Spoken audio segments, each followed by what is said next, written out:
Right. நாம் எல்லாரும் எதிர்பார்த்துட்டு இருந்தோம். நேற்று நைட்டோட, அதாவது நைட்டோட ஈரானுடைய கதை முடிந்துவிடும். ஈரானை மொத்தமாக அழித்துவிடும் அமெரிக்கா, அப்படி என்று சொல்லித்தான் அமெரிக்காவினுடைய எச்சரிக்கை இருந்தது. அதைத்தான் உலக மக்களும் அஹ், மிகவும் அச்சத்தோடு எதிர்பார்த்து கொண்டிருந்தார்கள். அப்படி ஈரான்ல ஒரு தாக்குதல் நடந்தால், ஆனால் இந்த தாக்குதல் எப்படி நடந்திருக்கும் என்று மக்கள் எதிர்பார்த்தது என்று சொன்னால், டொனால்ட் ட்ரம்ப் சொன்னது போல் அவர் சொல்வதை வைத்து பார்த்தால் ஈரானை அணுகுண்டு போட்டு தான் அடிக்கப் போகிறார் அப்படி என்று சொல்லி கூட மக்களிடையே ஒரு அச்சம் நிலவி இருந்தது. ஆனா உண்மையான விடயம் என்னன்னு சொன்னா, அந்த தாக்குதல் நடந்தா அவர் சொல்ற மாதிரி அங்க இருக்கிற அணுமின் உலைகள் இருக்கு இல்லையா, அந்த அதுகள்ல தாக்குதல் நடந்தா என்ன நடக்கும்னு சொன்னா, சாதாரணமாக ஈரான் மட்டும் பாதிக்காது. அங்க சுத்தி இருக்கிற கல்ஃப் கண்ட்ரிஸ், மத்த மத்த நாடுகள், நிறைய நாடுகள் பாதிக்கப்படும். அதுல இருந்து வர அந்த கெமிக்கல் ரியாக்ஷன் இருக்கு இல்லையா, அந்த அணு உலை பாதிக்கப்பட்ட அதுல இருந்து வர கெமிக்கல் ரியாக்ஷன் சுத்தி இருக்கிற கல்ஃப் கண்ட்ரிஸ்ல இருக்கிற குடிநீர் கூட பாதிக்கப்படும். அவர்கள் மிகவும் அந்த கடல் நீரை சுத்திகரிச்சு தானே நீர் குடிச்சுக்கிட்டு இருக்காங்க.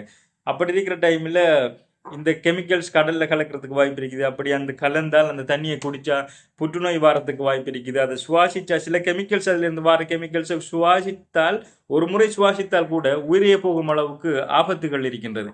அப்படி பல ஆபத்துகள் இருந்தும் நாங்கள் எதிர்பார்த்து கொண்டிருந்தது ஈரானுக்கு மிகப்பெரிய தாக்குதல் நேற்று இரவு நடந்திருக்கும் அப்படின்னு சொல்லி.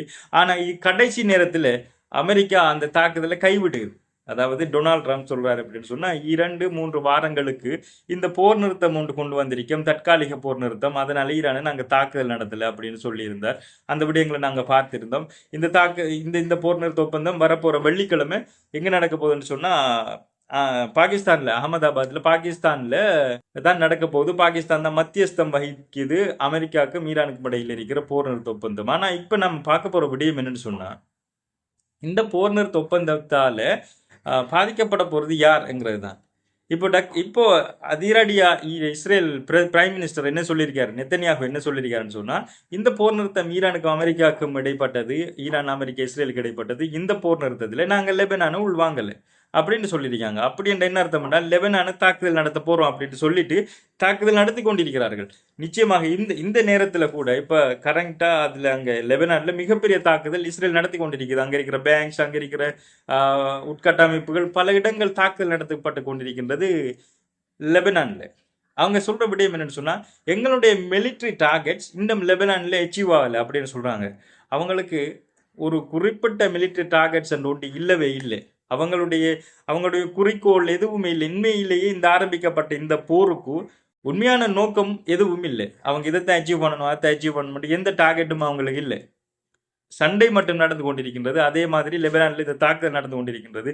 ஆனா ஈரானுடைய அந்த 10 டிமாண்ட்ஸ் இருக்கு இல்லையா, 10 பாயிண்ட்ஸ் உள்ளடக்கிய டிமாண்ட்ஸ்ல முக்கியமான விஷயம், இந்த போர் நிறுத்த ஒப்பந்தம் நிரந்தரமாக வேண்டும். அது எங்களுடன் மட்டுமல்ல, நீங்க இஸ்ரேல் லெபனானுக்கு தாக்குற, இஸ்ரேல் யெமனை தாக்குற, அப்படி இந்த கல்ஃப் கண்ட்ரிஸ்ல நீங்க நடத்துற அனைத்து தாக்குதலை நிறுத்த வேண்டும். அந்த தாக்குதல் நிறுத்துதல், அதாவது அந்த போர் நிறுத்தம் தொடராக இருக்க வேண்டும், நிரந்தரமானதாக இருக்கணும், எங்களுக்கு தற்காலிகமாக வேணாம் அப்படின்றது தான் ஈரானுடைய டிமாண்ட்ஸாக இருந்தது. இந்த டிமாண்ட்ஸை ஈரானுடைய இந்த டிமாண்ட்ஸை அமெரிக்கா ஏற்றுக்கொண்டு விட்டது என்று சொல்லித்தான் ஈரானுடைய மக்கள் கொண்டாடி கொண்டிருக்கிறார்கள்.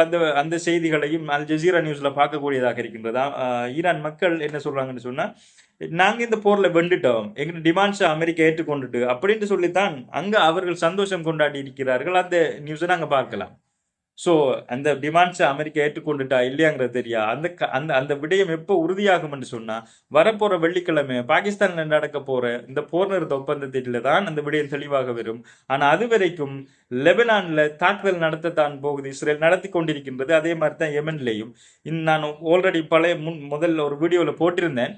இந்த இந்த போர் நிறுத்த ஒப்பந்தம், தற்காலிக போர் நிறுத்த ஒப்பந்தம் ஒரு ராஜதந்திரம், ஒரு நரித்தந்திரம் என்று சொல்லி பார்க்கலாம் என்ன நடக்க போகின்றது அப்படிங்கிற விஷயங்களை. அந்த அப்டேட்ஸ் நான் உங்களுக்கு கொண்டு வந்து தரேன்.